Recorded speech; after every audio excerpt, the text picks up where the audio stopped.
Hello friends, welcome to my channel. आज मी तुम्हाला दाखवणार आहे सौंदाळे फिश फ्रायची रेसिपी। एकदम टेस्टी अशी ही फिश लागते आणि एकदम झटपट कशी फ्राय करायची त्यासाठी ही रेसिपी लास्टपर्यंत नक्की बघा। सौंदाळे फिश ही दिसण्यामध्ये अशी असते। फिशचा व्हिडिओ चुकून माझ्याकडून शूट नाही झाला, त्यासाठी आय एम सो सॉरी। मी सिंपल फिशचं मॅरिनेशन तयार करत आहे। तर एका प्लेटमध्ये इथे मी 2 मोठे चमचे घरचा साठवणीचा मसाला घेतला, पाव चमचा हळद घेतली, तसेच चवीनुसार इथे मी मीठ घेतलेलं आहे।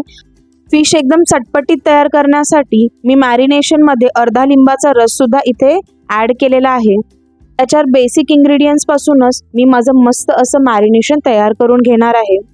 आता हे सर्व जिन्नस मी व्यवस्थितपणे एकजीव करून घेतलेले आहेत। जर का तुम्हाला इथे अद्रक लसूणची पेस्ट वापरायची असेल तर तुम्ही हमखास वापरू शकता, मी इथे स्किप केलेली आहे।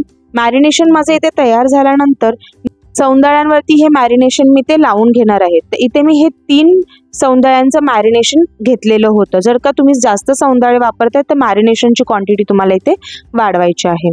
सौंदाळ्याचा तोंडाकडचा भाग मी कापून घेतला, सौंदाळ्याला स्वच्छ साफ करून धुवून घेतलं। त्यानंतर या सौंदाळ्यांवरती भरपूर साऱ्या मी चिरा मारून घेतल्या होत्या, म्हणजे जे मॅरिनेशन आहे ते आतपर्यंत जाईल आणि सौंदाळे खाण्यासाठी एकदम टेस्टी लागतील।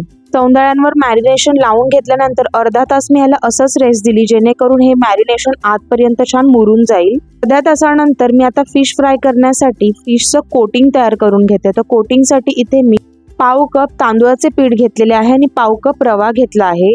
त्याचबरोबर मी या पिठामध्ये चिमूटभर मीठ टाकून घेतलं, तसेच पाव चमचा लाल तिखट मसाला टाकून व्यवस्थितपणे ही कोटिंग जी आहे तिला मिक्स करून घेतलेला आहे।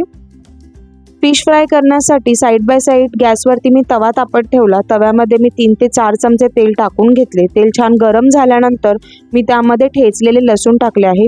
तर मी हे जे लसूण आहे ते सालीसकट घेतले आहेत आणि 15 ते 20 लसणाच्या पाकळ्या मी इथे घेतल्या होत्या। गॅसची फ्लेम हाय ठेवून लसणाला 1 मिनिटभर तेलामध्ये फ्राय करून घेतले, म्हणजेच तेलामध्ये लसणाचा फ्लेवर छान मिक्स होतो आणि लसूण सुद्धा कुरकुरीत होतो आणि मच्छीवर खाण्यासाठी एकदम उत्तम लागतो। असं तुम्ही एकदा नक्की ट्राय करून बघा।